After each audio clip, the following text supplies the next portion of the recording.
Bismillahirrahmanirrahim. Innallaha wa malaikatahu yusholluna 'alan nabi. Ya ayyuhalladzina amanu shallu 'alaihi wa sallimu taslima.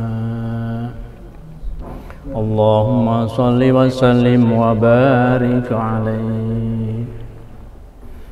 Maulaya shalli wa sallim daiman abada ala habibika khairil khalqi kullihim lam yahtalim qattu taha mutlaqan abada wa ma tathaba aslan fi madaz zamani.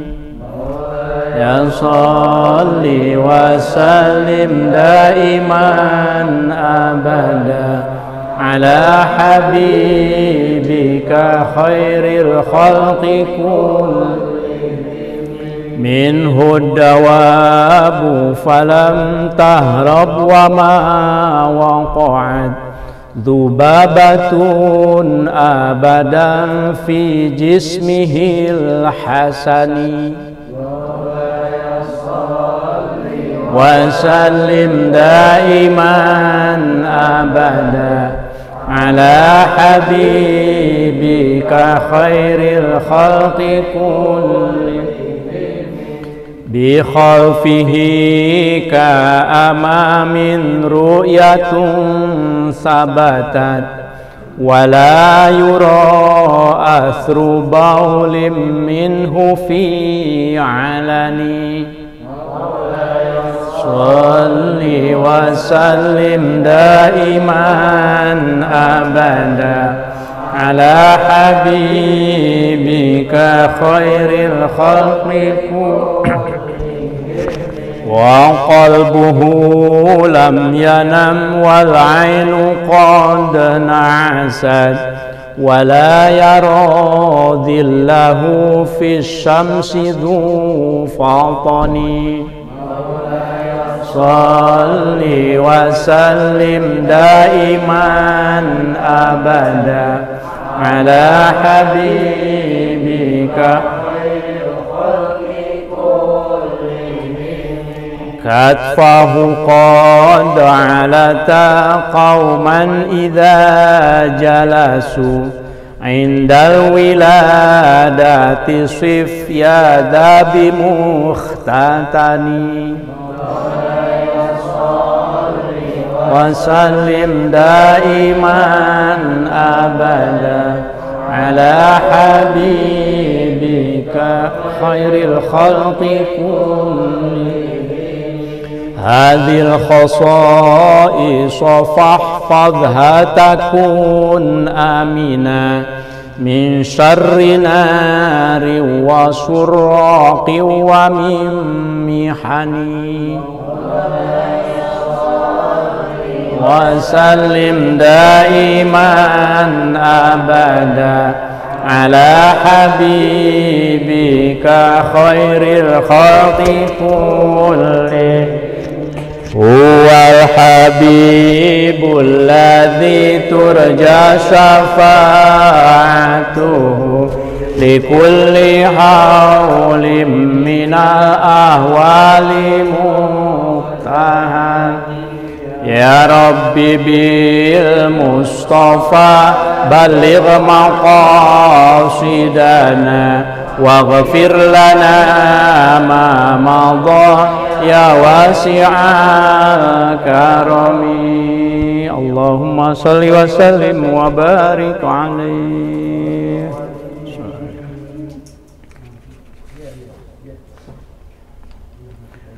Bismillahirrahmanirrahim. Assalamualaikum warahmatullahi wabarakatuh.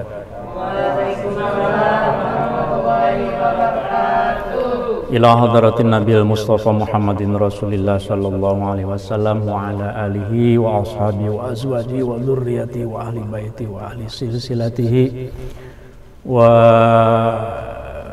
ila muallif hadzal kitab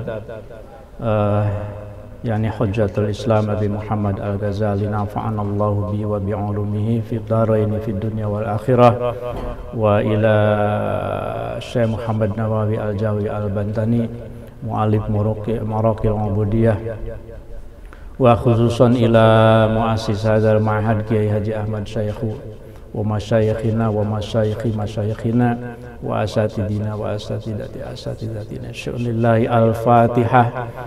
A'udzu billahi minasy syaithanir rajim. Bismillahirrahmanirrahim. Alhamdulillahi rabbil alamin. Ar-Rahmanir Rahim. Maliki yaumiddin. Iyyaka na'budu wa iyyaka nasta'in. Ihdinas siratal mustaqim. Siratal ladzina an'amta 'alaihim ghairil maghdubi 'alaihim waladdallin. Amin. Alhamdulillah, jamaah Al-Hamidiyah rahimakumullah. Segala puji bagi Allah. Mari kita selalu panjatkan, mudah-mudahan di hari yang keberapa Ramadan? Hari kelima ya. Kadang-kadang saya nggak ngitung harinya soalnya. Pokoknya puasa aja. Di hari kelima ini mudah-mudahan kita selalu diberikan kesehatan, mendapatkan ridho Allah Subhanahu wa Ta'ala di dalam menjalankan semua amaliyah Ramadan. Amin ya Allah ya Rabbal Alamin. Salawat serta salam mari kita limpahkan kepada junjungan kita Habibana wa Nabiyana Muhammad sallallahu alaihi wasallam. Jamaah Al-Hamidiyah rahimakumullah, ngasuh pada episode yang ke-5 ya.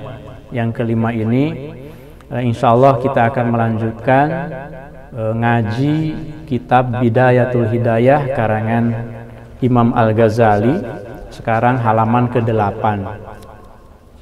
Bagi jamaah yang pegang kitabnya, bisa kita menggunakan kitab Maraqil Ubudiyah. Jadi Maraqil Ubudiyah ini adalah hasyiah, komentar dari ulama Nusantara Syekh Muhammad Nawawi Al-Bantani terhadap kitab Bidayatul Hidayah. Jadi kita seragamkan ya. Jadi kalau ada yang kurang jelas, Syekh Nawawi memberikan penjelasan. Kita sudah masuk pada halaman ke-8. Alhamdulillah ini.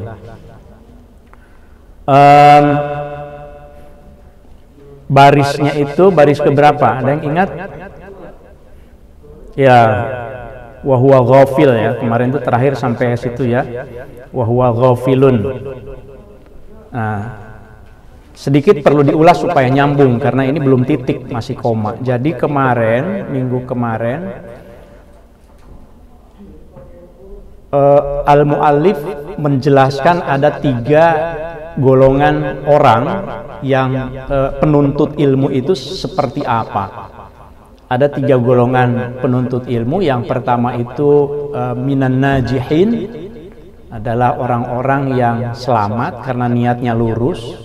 Niat lillahi ta'ala, kalau niatnya itu lillahi ta'ala, maka niat-niat atau maksud-maksud yang lain itu juga diperoleh. Kemudian ada kelompok yang kedua, yaitu mereka yang setengah-setengah niatnya itu. Jadi masih agak mengkhawatirkan, bisa saja ketika ia itu digoda oleh syaitan,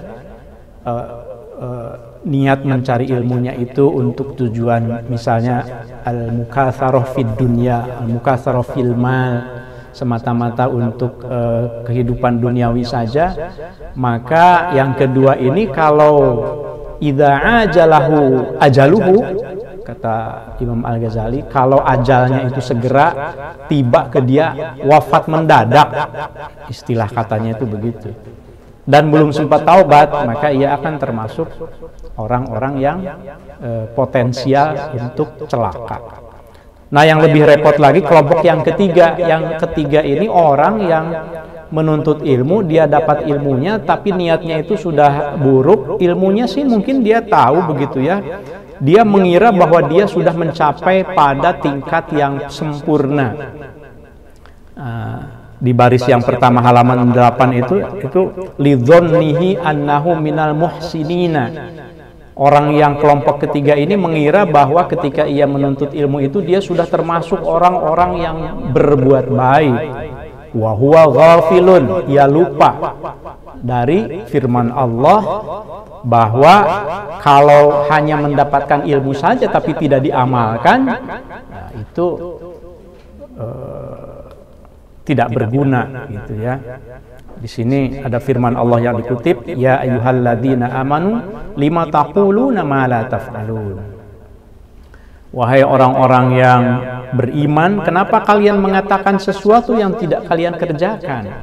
Jadi kemarin ada keterangan bahwa kalau seorang yang tidak berilmu, kerugiannya itu, kecelakaannya itu adalah satu kali saja, satu kecelakaan. Atau kemarin itu kalau wailun ya, sungguh merugi, sungguh celaka seseorang yang tidak berilmu, tidak pernah belajar sekalipun marratan wahidah.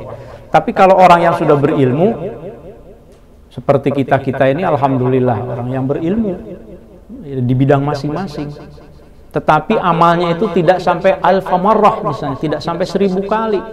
Ya, membandingkan amalnya dengan mereka yang belum berilmu, nah itu wailun juga, kerugian gitu ya. Nah, kelompok yang ketiga ini kelompok orang yang merasa sudah berilmu tapi tidak beramal. Naudzubillah. Nah, ini kita lanjutkan baris ke 1 2 3 4 5, baris ke-5 lanjutannya, wahwa ya. Kita mulai dari situ.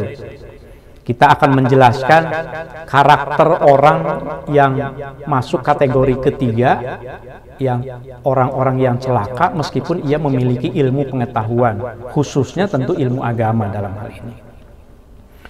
Bismillahirrahmanirrahim. Qala al-muallif rahimahullah, nafa'anallahu bihi wa bi'ulumihi.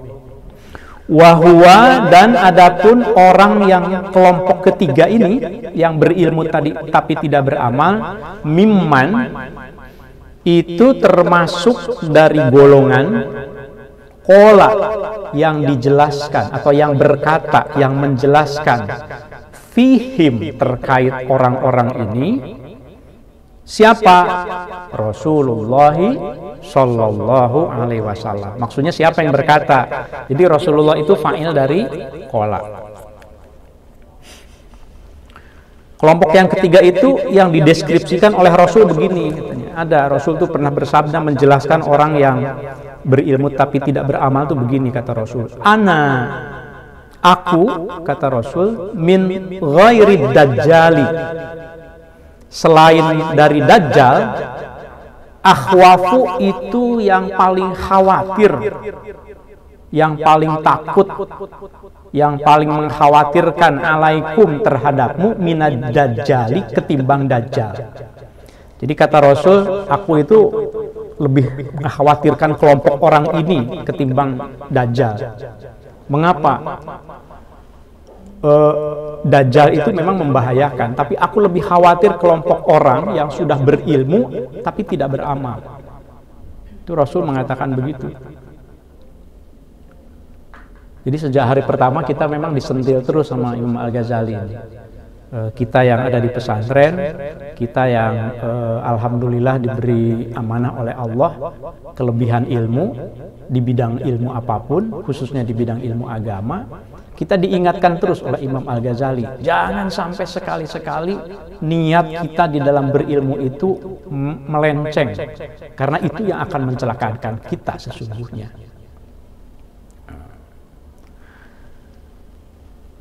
Faqila, para sahabat ketika mendengar Rasul bersabda begitu itu penasaran. Faqila, maka diceritakan atau ditanyakan kepada Rasulullah. Wama huwa, wama dan apa huwa itu ghairud dajjal itu, ya Rasulullah, wahai Rasulullah. Penasaran, ma huwa ya Rasulullah. Nah, ini juga bisa dipakai kalimatnya buat nanya ke santri ya, ma huwa, ma hadza, ma huwa. Apa itu ya Rasulullah yang selain Dajjal itu? Kok engkau lebih mengkhawatirkan selain Dajjal itu ketimbang Dajjal? Faqala, maka Rasul menjawab, ulama usu'i itu adalah ulama-ulama yang buruk perilakunya. Ulama usu'i itu adalah mereka-mereka yang berilmu tetapi munafik. Gitu. Kathiru ilmil lisan katanya, kata Syekh Nawawi itu kebanyakan ngomongnya, ilmunya itu ilmu bicaranya saja. Kalau sudah bicara, masya Allah, itu membuat kita terpesona dan terkagum-kagum. Suka ada kan ya yang mendengar pidato seseorang, bicara seseorang itu langsung kita itu terhipnotis.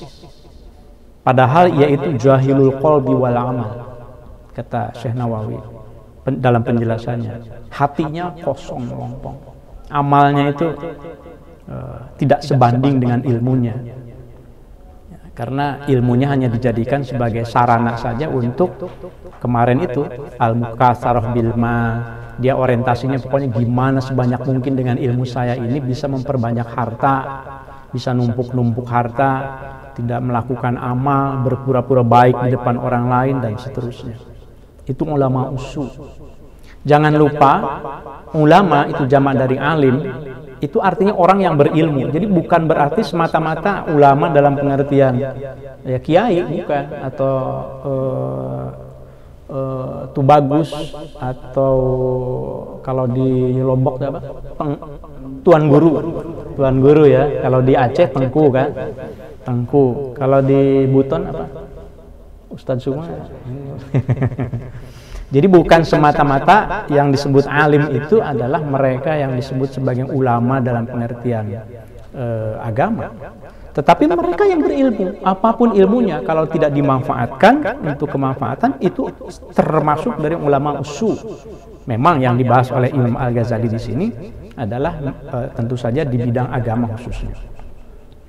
Jadi ulama usul itu kullu munafik, orang-orang yang munafik, yang wajahnya saja kelihatan baik begitu, tetapi di dalamnya itu kita nggak tahu. Mendingan orang yang kelihatan buruk ya. Saya pernah bercerita tentang Uwais Al-Qarni ya. Oh, di Ngariksa, bukan di sini. Di Ngariksa saya pernah cerita, Uwais Al-Qarni itu seorang yang papa, miskin, orang kampung, orang yang tidak punya. Dia hanya punya satu saja kekayaannya itu, yaitu ibunya yang lumpuh. Ia sangat mencintai Rasul. Uwais Al-Qarni ini mendengar ada seorang Rasul, seorang Nabi di Mekah. Ia tinggal di Yaman, yang jaraknya 1119-an kilo. Dia langsung begitu mendengar ada Rasul, utusan Allah itu, dia beriman. Aku beriman. Asyhadu an la ilaha illallah wa asyhadu anna Muhammadar Rasulullah. Tapi orang tidak tahu kesalehan setingkat apa Uwais ini, karena bajunya compang-camping, sehari-harinya kerjaannya domba aja nggak punya, pokoknya miskin banget. Tetapi apa yang terjadi? Rasul itu bilang ke Sayyidina Umar sama ke Sayyidina Ali, Umar, itu di Yaman itu ada seorang namanya Uwais.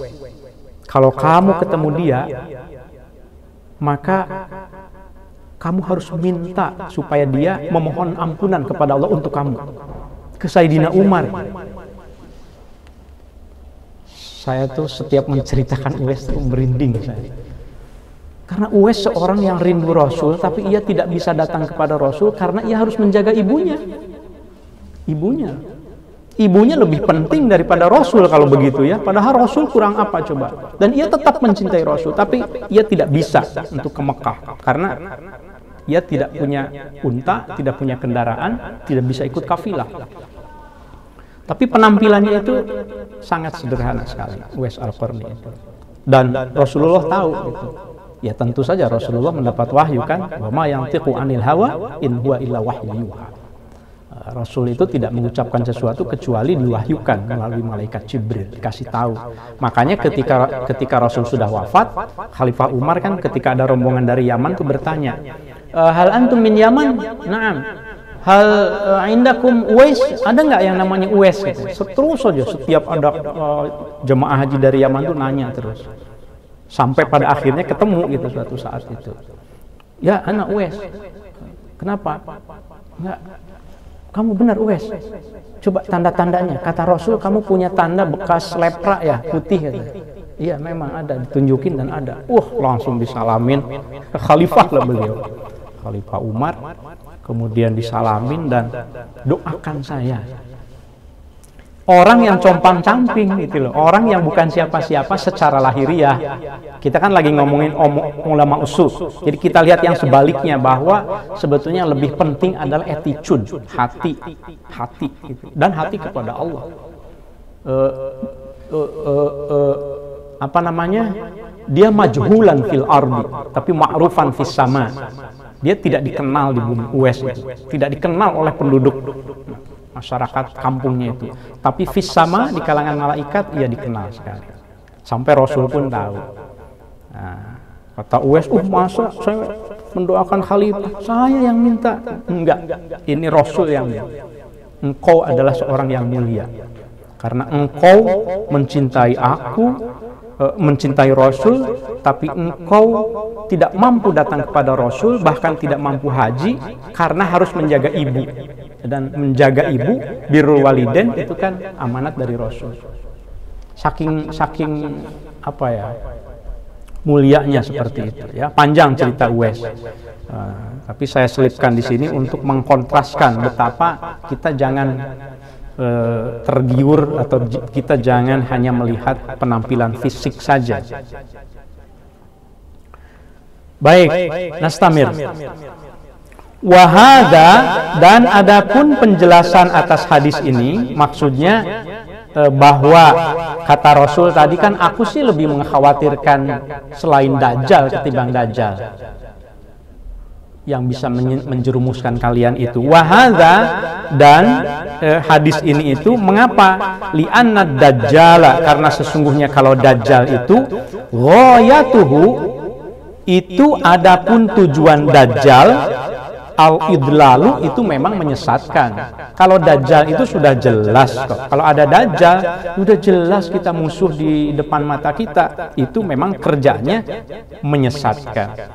Orang tidak akan pernah tertipu oleh Dajjal kalau nanti Dajjal datang. Karena Dajjal itu al-idlal. Ghayatuhu itu khobar anna ya, tetapi sekaligus merangkap sebagai mubtada. Makanya mengi'rabnya li'anna dajjala, karena sesungguhnya Dajjal ghayatuhu, itu adapun Dajjal, ada dua posisi di situ. Kalau di Sundanya mah ghayatuhu eta ari Dajjal gitu. Eta sebagai khobar kana, ari sebagai mubtada lagi. Mana khobar goyahnya?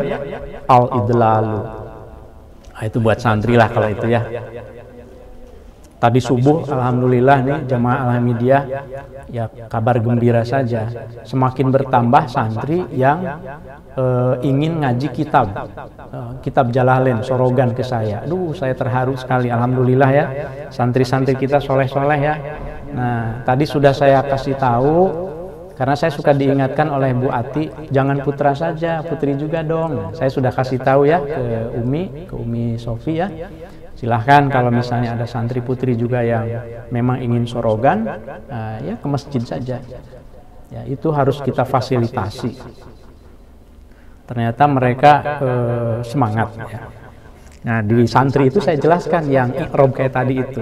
Begitu pulang, selesai bubaran jam 6, ada santri nyamper, Pak Kiai, itu yang tadi itu siratal ladzina, alladzina itu kan mudhof ilaih, itu majrurnya gimana? Kok alladzina bukan alladini? Wah, ini santri ini bener nih.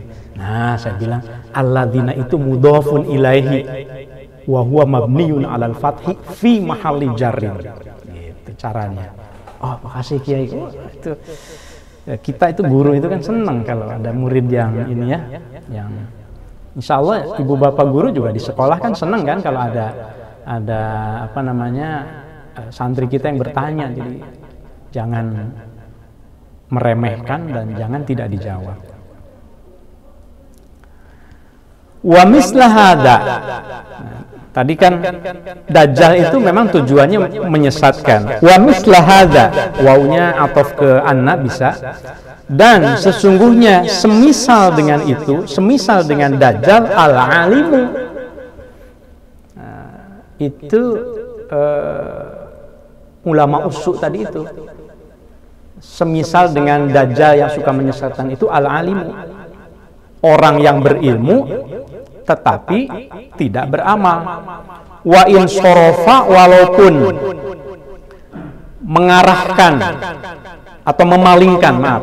Wa in sorofa, walaupun memalingkan ulama usu ini, alim ini, an-nasa kepada masyarakat, anid dunya, dari hubbud dunya. Meskipun dalam ucapannya ia mengajak orang-orang untuk tidak tergiur dengan kehidupan duniawi. Meskipun bilisanihi, dengan lisannya, wa maqalihi, dan dengan ucapannya. Dalam ucapannya sih bilang, jangan korupsi, jangan menghalalkan segala cara untuk menumpuk-numpuk uang. Gitu dalam ucapannya, bilisanihi wa maqalihi. Fahuwa, tetapi maka dia da'in, pada saat yang sama itu mengajak. Da'in khabar, fahuwa, maka adapun dia, ulama usu itu, da'in itu mengajak, lahum, kepada masyarakat, ilaiha, untuk mencintai dunia, bi'a'malihi, dengan perbuatannya, dengan amalnya, wa ahwalihi, dengan ahwalnya. Ahwal itu perbuatan juga ya. Sementara di lisannya itu dia mengkampanyekan untuk tidak menghalalkan segala cara untuk memperoleh kehidupan duniawi, untuk memperbanyak harta misalnya, tetapi dalam perbuatan justru dia yang melakukan. Ketahuan lagi misalnya karena tangkap KPK misalnya. Kan tidak sedikit kan ya yang begitu. Na'udzubillah, summa na'udzubillah. Sepertinya mengkampanyekan kebaikan, ternyata ketangkep juga sama KPK. Gimana menjelaskannya? Mungkin ada konspirasi, mungkin, wallahu alam. Tapi kan secara lahir pokoknya ada orang yang kelihatannya itu lisan dan ucapannya itu menyerukan kebaikan, tetapi perbuatannya terbukti melakukan keburukan yang ia cegah itu. Walisanul hali, dan adapun lisanul hal, adapun dakwah dengan perbuatan, adapun menyeru mengajak dengan perbuatan, antoku, itu lebih manjur, lebih jelas, min lisanil maqali, ketimbang ajakan dengan ucapan. Nah, di mana-mana juga teladan itu lebih maknyus gitu, diikuti oleh orang lain ketimbang omongan. Jadi jangan sampai dibalik gitu, omongannya baik tapi perbuatannya tidak baik. Mungkin ada yang sebaliknya, omongannya kelihatannya membingungkan apa, tapi amaliyahnya ya Allah misalnya gitu ya, bisa saja. Walisanul hali antoku min lisanil maqali wa tiba'un nasi, sementara tabiat manusia, watiba'un nasi, dan tabiat manusia, ilal musa'adati, untuk saling tolong menolong, fil a'mali, dalam perbuatan, amyalu, itu lebih cenderung ilaiha, untuk saling tolong menolong, minal mutaba'ati, ketimbang mengikuti, fil aqwali, dalam ucapan. Maksudnya begini, tabiat manusia itu lebih cenderung mencontoh perbuatan ketimbang mendengarkan omongan. Nah, ini buat para tenaga pendidik di Alhamidiyah ya. Ini peringatan banget bahwa para pembina khususnya nih yang di pesantren ya, yang langsung dalam binaan saya, nitip saya. Jangan sampai kita ngajak ke santri untuk melakukan kebaikan, kitanya sendiri tidak melakukannya.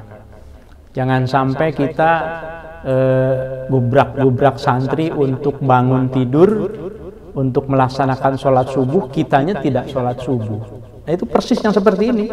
Tahu ilmunya tapi tidak mengamalkannya. Nanti itu apa? Nanti itu santri itu akan lebih memperhatikan perbuatan. Ustadz juga begitu, daripada omongan. Yang akan lebih dilihat itu perbuatan. Percaya deh, kalau ada pembina putra putri misalnya yang attitude-nya itu, akhlaknya itu baik banget di depan santri, guru juga di madrasah baik gitu, nggak banyak omong, itu guru itu pasti akan diikutin, nggak banyak omong. Bahkan juga kalau memberi, tangan kanan memberi, tangan kiri mungkin tidak tahu, tapi kan Gusti Allah ora sare, pasti suatu saat itu orang tahu kebaikan yang dilakukan, gitu ya. Jadi lisanul hal anfaqu min lisanil apa? Min lisanil maqal.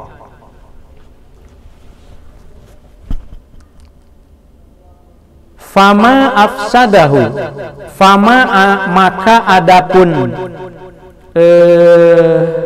sesuatu keadaan barangkali di sini ya. Fama maka adapun, kalau di Sunda mah ngalogatnya mak itu barang biasanya.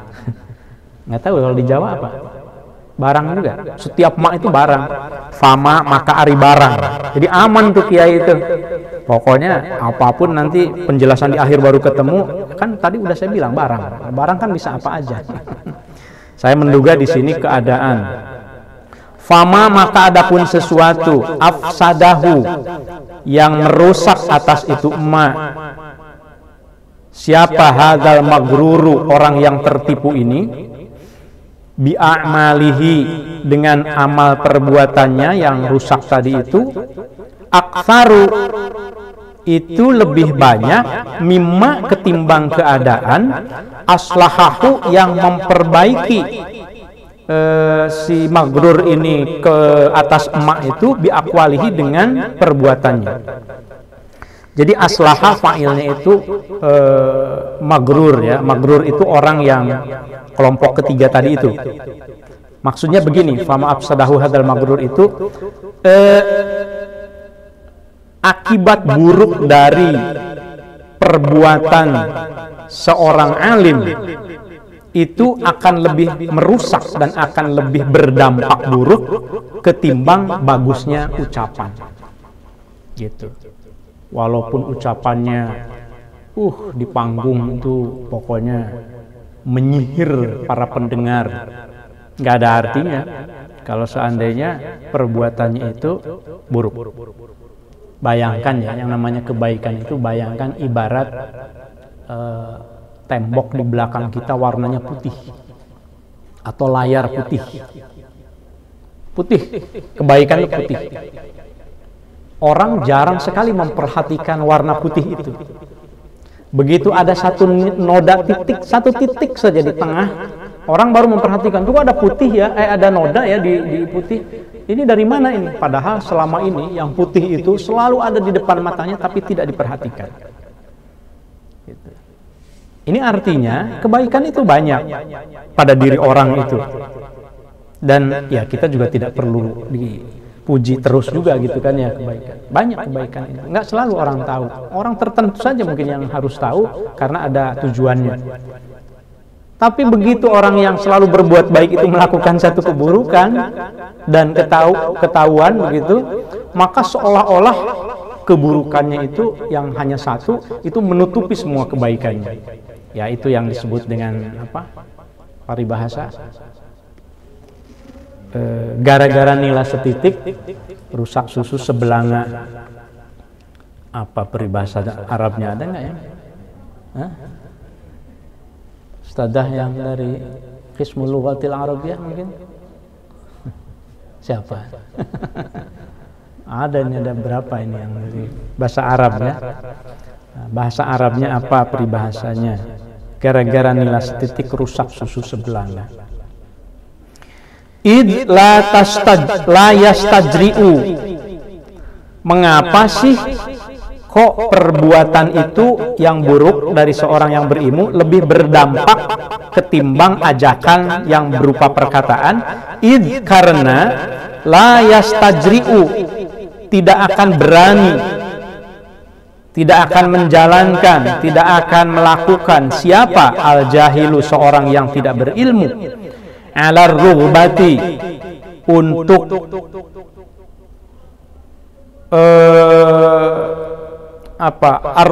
rohibafi ala rughbati fid dunya, untuk mencintai secara berlebihan kehidupan duniawi.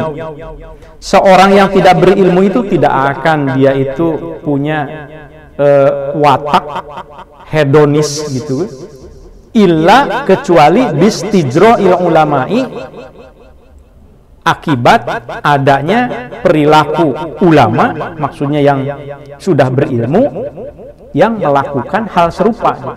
Orang yang awam itu di kampung, di desa mungkin gitu ya, tidak selalu di kampung di desa yang awam, ini contoh saja. Orang-orang yang tidak berilmu, tidak sekolah, itu mereka tidak melakukan sesuatu kecuali kalau ada contoh, biasanya begitu. Boleh kok itu, saya nggak tahu ya ilmunya kayak gimana, tapi kemarin saya lihat kok itu orang yang berilmu itu, yang ilmunya sekolahnya tinggi itu melakukan itu, boleh berarti gitu. Kadang-kadang kan begitu ya. Atau kalau ke kiai mungkin, oh kiai kemarin boleh tuh menghukum push up misalnya gitu. Akhirnya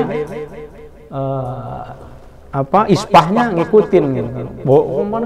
Itu nggak boleh, di tata tertibnya nggak boleh menghukum kekerasan itu sekarang, nggak boleh. Itu ada itu misalnya kiainya menghukum santri kok, berarti boleh dong. Jadi itu yang lebih dipegang. Imam Al-Ghazali itu udah tahu perbuatan kita 500 tahun berapa ratus tahun kemudian. Imam Al-Ghazali kan wafat 1111 ya, awal abad ke-12, 1111. Sekarang abad ke-22, masih relevan saja gitu. Manajemen qalbu itu ya begitu ya. Mudah-mudahan kita semuanya banyak mengambil pelajaran dari Imam Al-Ghazali ini. Dan kita bahagia sebagai Jamaah Al-Hamidiyah, kita menyelenggarakan ngasuh ini yang sekarang yang kelima ini, alhamdulillah kan minimal didengarkan begitulah oleh para jamaah sekalian. Saya menyebutnya Jamaah Al-Hamidiyah aja ya, karena kalau bapak ibu kayaknya kan ada yang belum menikah juga gitu. Kalau saudara-saudara nanti jadi kayak saya lagi di depan panggung, saudara-saudara sekalian gitu, kayak Soekarno nanti kan. Saya menyebut Jamaah Al-Hamidiyah saja. Jamaah itu artinya kelompok, komunitas, masyarakat, atau kumpulan, atau keluarga besar. Al-Hamidiyah, jadi paslah seperti Jamaat Al-Jawiyin. Wah keren kan? Jadi istilahnya itu diambil dari abad ke-17. Jamaat Al-Jawiyin itu komunitas para ulama, murid yang belajar dari Nusantara, belajar di Mekah dan Madinah. Itu disebutnya itu Jamaat Al-Jawiyin. Nah sekarang keluarga besar Al-Hamidiyah kita sebut Jamaat Al-Hamidiyah. Jadi ya, bungkus. Nemu aja itu, padahal sebetulnya spontan juga karena ingat manuskrip abad 17 Jamaat Al-Jawiyin Ithab Al-Zaki. Faqad soro, maka telah jadi apa ilmuhu, ilmunya orang yang kelompok tiga itu tadi ya. Faqad soro, maka jadi apa ilmuhu, pengetahuan orang yang tidak beramal itu, sababan itu menjadi sebab, sababan menjadi khobar soro, soro itu kana wa akhwatuha, akhwat kana, jadi tarfa'un isma wa tansibul khabar. Faqad soro, maka telah jadi apa ilmuhu, ilmu orang yang tidak beramal itu, sababan itu menjadi sebab, lijur'ati ibadillahi, sababan menjadi sebab, sebab apa? Lijur'ati ibadillahi, untuk melakukannya hamba Allah ala ma'asihi, untuk berbuat maksiat. Jadi ilmunya justru menjadi perantara seorang hamba Allah menjalankan perbuatan maksiat, jur'ah. Ityanu ma'asihi. Wa nafsuhu, dan nafsunya, ini wawunya atof ke sorot, jadi wa sorot nafsuhu, wa nafsuhu, dan jadilah nafsunya al jahilatu, yang jahil. Maksudnya nafsu yang jahil itu nafsu yang bodoh, itu nafsu amarah, al amarah bisu. Maka jadilah nafsunya yang ada di dalam dirinya itu juga mudillatan, berarti karena nafsuhunya kesorot. Mudillatan itu manja. Ma'adalika, bersama dengan orang yang tidak beramal itu. Nafsunya itu menjadi manja. Manjanya itu bagaimana? Tumannihi. Si nafsunya itu mengajak dia untuk berangan-angan. Tumanni, mengajak itu nafsu, hi, kepada si al-maghrur, hadal maghrur. Jadi hi ini domirnya ke hadal maghrur. Orang yang kelompok ketiga yang berilmu tapi tidak beramal. Cirinya manja itu, nafsunya itu tumannihi. Pertama-tama kadang-kadang dia itu nafsunya itu suka berhayal, menginginkan gitu, menginginkan bahwa ntar juga saya dapat surga. Tumannihi itu begitu. Saya kan sudah berilmu. Tumannihi. Tumanni itu tamanni. Tamanni itu kan cita-cita ya. Wa turajjihi, dan juga mengharapkan, membuat berharap ya di sini. Wa turajjihi, dan membuat berharap nafsu itu kepada orang yang tidak beramal ini. Maksudnya membuat berharap itu nafsu yang ada di dalam dirinya itu membuat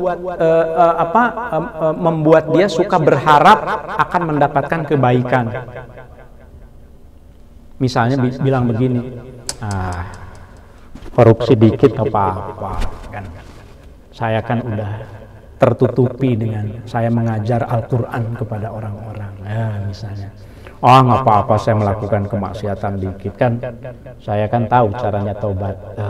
Misalnya, kan kemarin saya sedekah banyak, kan kemarin saya ngajar Al-Qur'an, kan kata Rasul khairukum man ta'allama Al-Qur'an wa 'allamahu. Terus menghibur dirinya, nafsunya. Tamanni dan taroji, apa bedanya? Mal farq baina tamanni wa taroji? Apa coba? Sama-sama berharap, harapan. Kalau tamanni itu berharap sesuatu yang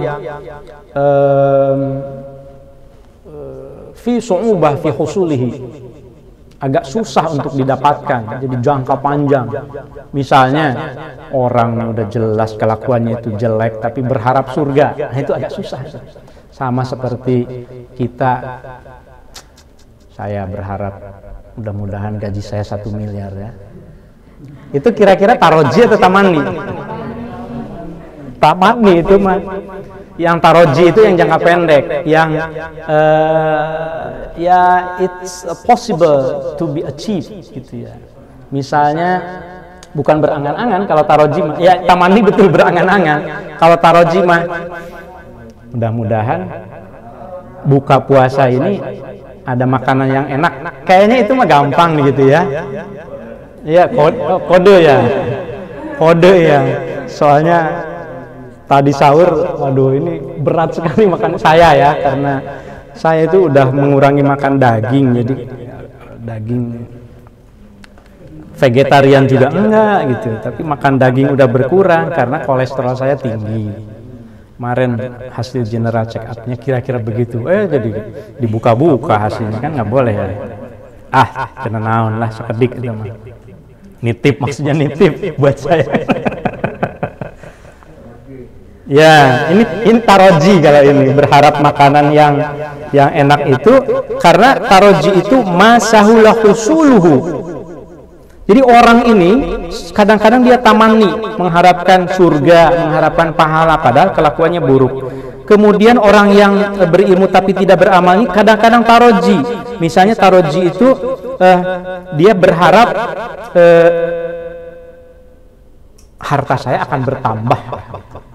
Nanti saya sodakohkan lagi. Mungkin sekali hartanya nambah.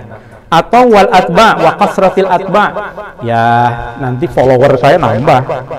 Kalau follower saya nambah, yang doain saya nambah juga. Ya kalau follower nambah itu sesuatu yang sahula husuluhu, mungkin lah gitu ya. Jangan sampai begitu. Kemudian si nafsu yang tadi itu, nafsu amarahnya itu, wa tad'uhu, dan nafsunya itu mengajak kepada dia, kepada orang yang berilmu tapi tidak beramal, ila ayyamunna, untuk menghitung-hitung alallahi, kepada Allah, biilmihi, dengan ilmu, hitung-hitungan. Jadi hitung-hitungan sama Allah. Ya itu tadi, dia akan bilang bi ayyaqula ya rabbi allamtu kadza wa kadza, hitung-hitungan sama Allah. Nafsunya itu menggoda dirinya, ya apa-apa berbuat buruk dikit, kan berpuluh-puluh tahun mah kita berbuat baik gitu. Ya Allah, ya rabbi allamtu hadza. Bisa juga dibaca alim tuh sebetulnya. Ya Allah alim tu kadza, aku udah tahu ilmu ini, aku udah belajar ini. Jadi seolah-olah negosiasi sama Allah. Itu orang yang digoda oleh nafsu amarahnya. Jangan sampai begitu nih kita nih. Masih belum selesai, kata Imam Al-Ghazali, qala al-mu'allif wa tukhayyilu, dan membuat berkhayal ilaihi, kepada orang yang berilmu tapi tak beramal ini, apa? Nafsuhu, nafsunya. Jadi sebenarnya wa tukhayyilu ilaihi nafsuhu, ya. Nafsunya itu menggoda dirinya untuk berkhayal, berangan-angan, annahu, bahwa sesungguhnya dirinya itu khairun, itu lebih baik, min kasirin, ketimbang kebanyakan orang, min ibadillahi, dari hamba-hamba Allah. Dia akan menggoda dirinya, si nafsu amarah itu akan menggoda orang yang berilmu ini untuk selalu membisikkan ke dirinya sendiri bahwa aku kan lebih baik daripada orang lain. Ya, aku kan cuma melakukan keburukannya cuma semalam aja. Sementara kalau orang lain makan tiap malam melakukan keburukan. Selalu negosiasi, itu nafsu amarahnya. Yang dimaksud tukhayyil itu begitu. Khayal itu kan imajinasi kan, berkhayal. Ini peringatan dari Imam Al-Ghazali itu, yang dimaksud dengan memanjakan itu, dimanjakan oleh nafsu itu, pertama tumannihi, yang kedua turajjihi, yang ketiga muminnun, tad'u ila ayyamunna, itu maksudnya yuminnu.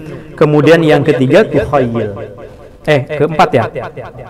Jadi ciri orang yang dimanjakan oleh nafsu itu angan-angannya ketinggian, kemudian berharap mendapat kebaikan padahal dia selalu berbuat buruk, kemudian dia negosiasi dengan Tuhan seolah-olah dia sudah banyak berjasa karena belajar ilmu, dan yang keempat itu ia meyakinkan dirinya sendiri bahwa ia lebih baik daripada orang lain.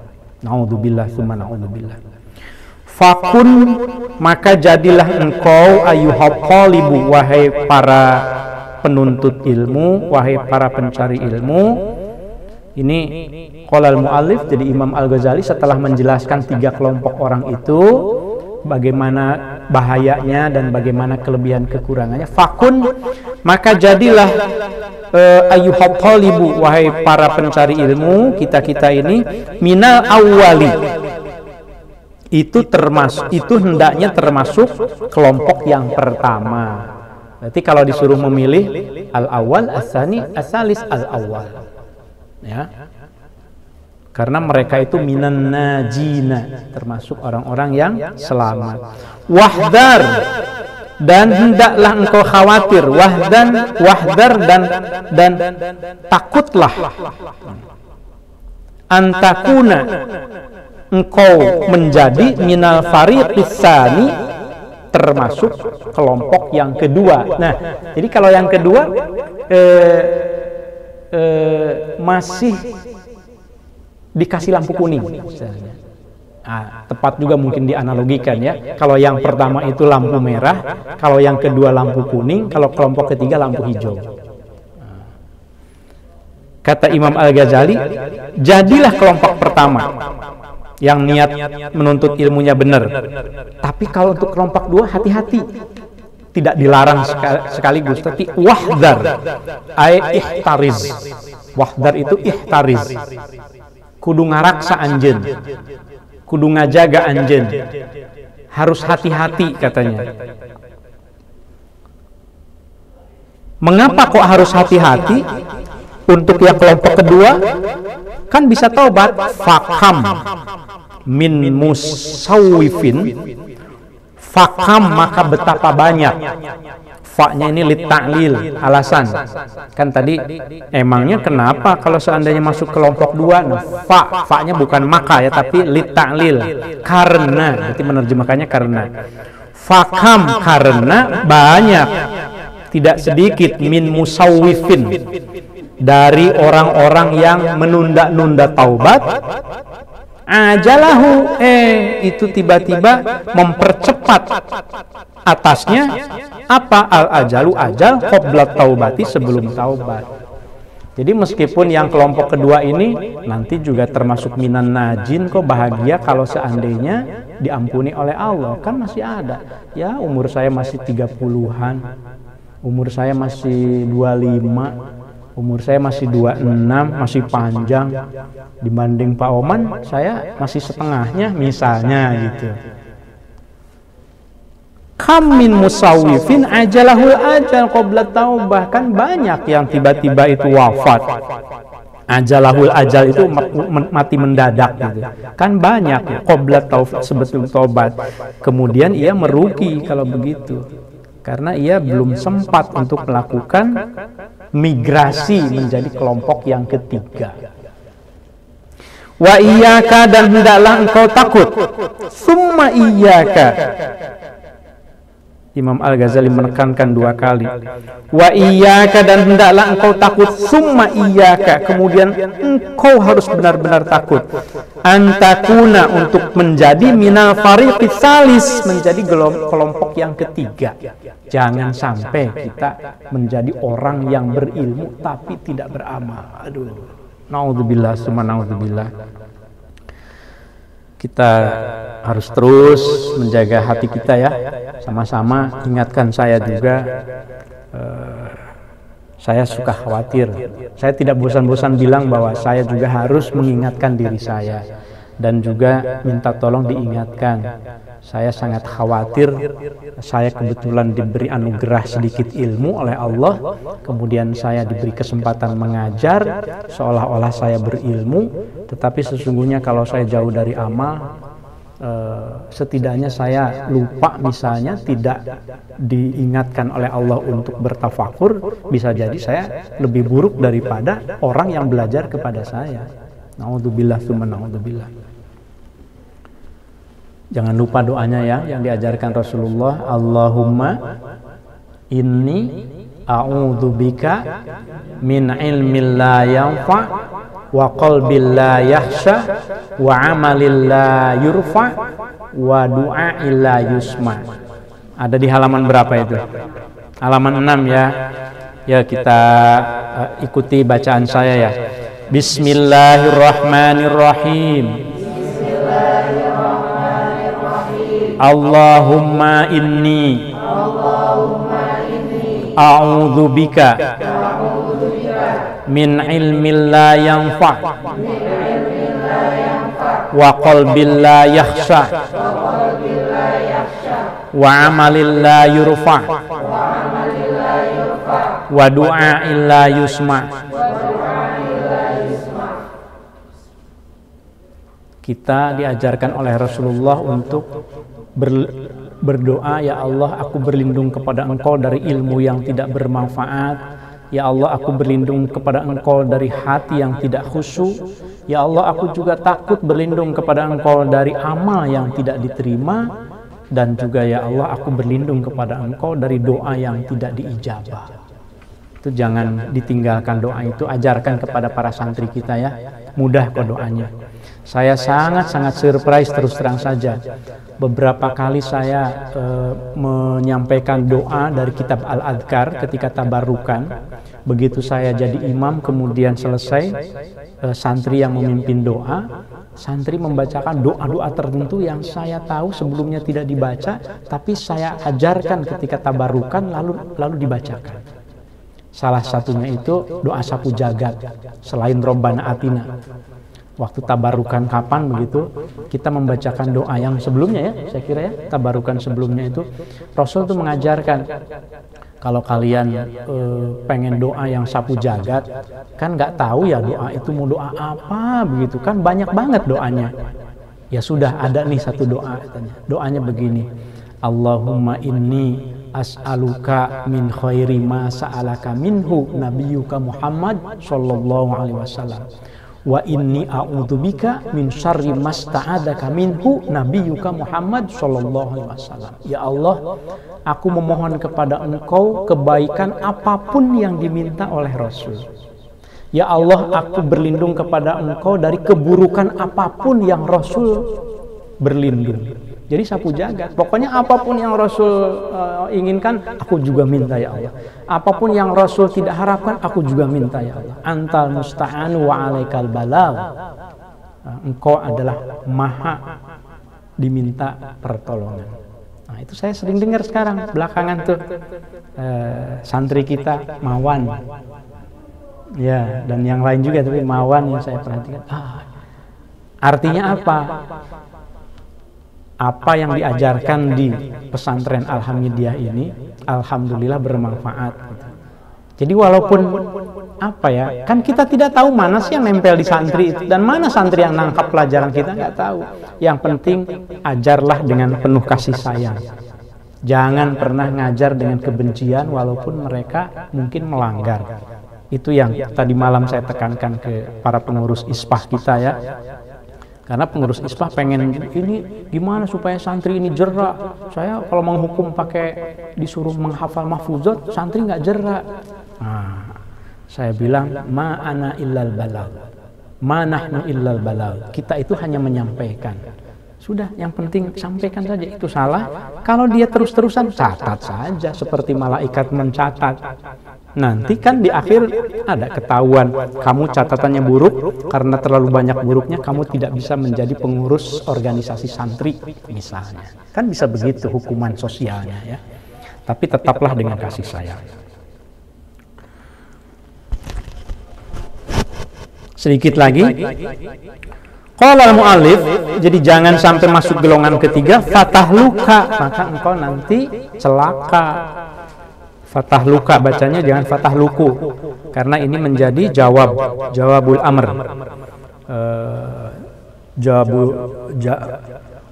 Kan tadi kan ihdar kan, iya kak kamu harus takut, ilam tahdar fatah luka, itu jawab syarat, cuma muqaddar. Fatah luka maka kau rusak, halakan dengan rusak layurja yang tidak bisa diharapkan, ma'ahu dengan kerusakan itu apa? Falahuka, keberhasilan engkau akan benar-benar rusak yang tidak bisa recovery lagi. Kalau sudah berilmu tapi tidak beramal, udah, kalau udah terjerumus mah jatuhnya ibarat jatuh dari hotel yang paling tinggi tingkatnya, jatuh ke bawah, nggak ada recovery. Kalau jatuhnya orang bodoh kemudian melakukan kesalahan itu, ya asal dia mau belajar, jatuhnya itu ibarat jatuh dari meja ke bawah gitu. Makanya kamu nggak boleh, saya kasih tahu ya, itu berdiri di meja yang rentan kakinya itu nggak boleh. Ini ilmu ya, nggak boleh diulang ya. Ya udah, dia cuma gitu aja, nggak bahaya. Tapi orang yang udah tahu ilmunya kemudian tidak beramal, ya ibarat dia jatuh dari puncak pohon kelapa. La yurja ma'ahu falahuka wa la yuntadharu dan tidak mungkin ditunggu apa silahuka, kebaikan engkau. Oh, saya lupa, ini nggak ada tanya jawab kan? Lupa saya. Ya. Jangan-jangan di disable. Oh, ada tuh chatnya ya. Kemarin soalnya ada yang mau bertanya tapi disable, nggak bisa. Ya sudahlah. Atau mau berhenti di sini? Boleh kalau mau berhenti di sini, mungkin saya kasih kesempatan sebentar sampai la yurja ma'ahu falahuka wa la yuntadzaru silahuka. Karena berikutnya itu ini titik garis terus. Titik baris terus, fa in kulta itu bisa berhenti, bisa terus juga. Silahkan kalau jamaah Alhamdulillah mau, ya mohon maaf saya yang lupa. Seharusnya sampai ini udah mau habis ya. Sampai 45 kita. Tapi kalau tidak apa-apa, kalau tidak ada yang bertanya juga tidak apa-apa. Itu ayat. Awas itulah hari itu ayat. Kurang rank second sampai titik ya. Saya bacakan cepat ya. Boleh ya? Minta izin ya. Fa in kulta maka engkau berkata fa in kulta maka engkau berkata fama bidayatul hidayah. Oh, fa'in ini fa'in pokoknya. Fa'in kulta qala al-muallif, kata Imam Al-Ghazali, maka kalau engkau bertanya nih kepada aku, fama bidayatul hidayati, maka apa yang dimaksud dengan bidayatul hidayah? Kan dijelaskan tentang bidayatul hidayah ya. La ajartu biha nafsi, maka aku la ajartu biha nafsi, maka aku akan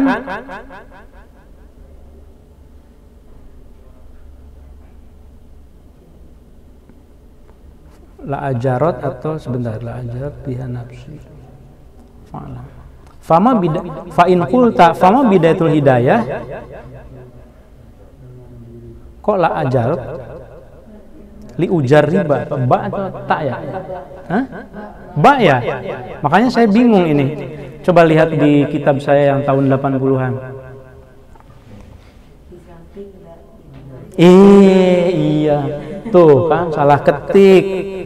Nah, jadi Ustadz Suma, bener Ustadz Suma. Jadi kitab yang tercetak harus disunting juga. Keliru ini. Aduh, pantesan saya bingung. Padahal jamaah Alhamdulillah itu beda titik 2 tak dengan yang seharusnya titik 1 di bawah.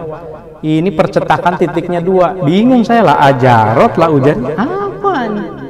Saya ngeblank ini. Makanya lebih baik jujur, saya bingung. Nah, untungnya ini kitab yang ini saya bawa terus-terusan. Meskipun sudah ada di sini, ini tuh saya bawa di motor, ke Ciputat saya bawa, ke sini lagi saya bawa lagi. Pokoknya ada di ransel saya. Mengapa? Bagi saya ini adalah jimat. Karena ini ngaji tahun 1988. Dan di sini tertulis li ujar riba. Kalau engkau nanya kepadaku, jadi apa sih bidayatul hidayah itu? Li ujar riba biha nafsi, itu untuk maksudnya bidayatul hidayah itu li ujar riba supaya aku bisa menguji mencoba menguji biha dengan bidayatul hidayah itu nafsuku. Maksudnya dengan belajar kita ngaji ngasuh bidayatul hidayah itu supaya kita bisa menguji apakah hati kita itu termasuk yang menerima kebaikan atau entar-entaran, kira-kira begitu. Bisa diuji dengan bidayatul hidayah yang dibahas tadi itu. Sampai di situ. Yang berikutnya fa'lam anna bidayataha, meskipun tinggal sedikit tapi itu bisa kita tunda untuk pertemuan yang akan datang insyaallah. Jadi sudah selesai? Sudah selesai ya? Mau siap-siap buka katanya jam 2, jam kerjanya jam 2 katanya. Mana dihitung-hitung ya. Kalau nggak dihitung-hitung mah nanti di perjalanan. Oh iya, tidak apa-apa kalau yang ini mah. Insya Allah mudah-mudahan semuanya niatnya baik dan maslahah. Mari kita tutup dengan membaca sholawat tibbil qulub. Ya, ini sholawat ini untuk kita sama-sama berdoa mudah-mudahan kita benar-benar segala bebas dari segala cobaan, wabah, pandemi dan juga cobaan-cobaan yang lainnya. Allahumma sholli ala sayyidina Muhammadin tibbil qulubi wa dawaiha wa afiyatil abdani wa shifaiha wa nuril absari wa diyaiha wa ala alihi wa sahbihi wa sallim. Allahumma salli ala sayyidina Muhammadin tibbil qulubi wa dawaiha wa afiyatil abdani wa shifaiha wa nuril absari wa diyaiha wa ala alihi wa sahbihi wa sallim. Allahumma sholli ala sayyidina Muhammadin tibbil qulubi wa dawaiha wa afiyatil abdani wa shifaiha wa nuril absari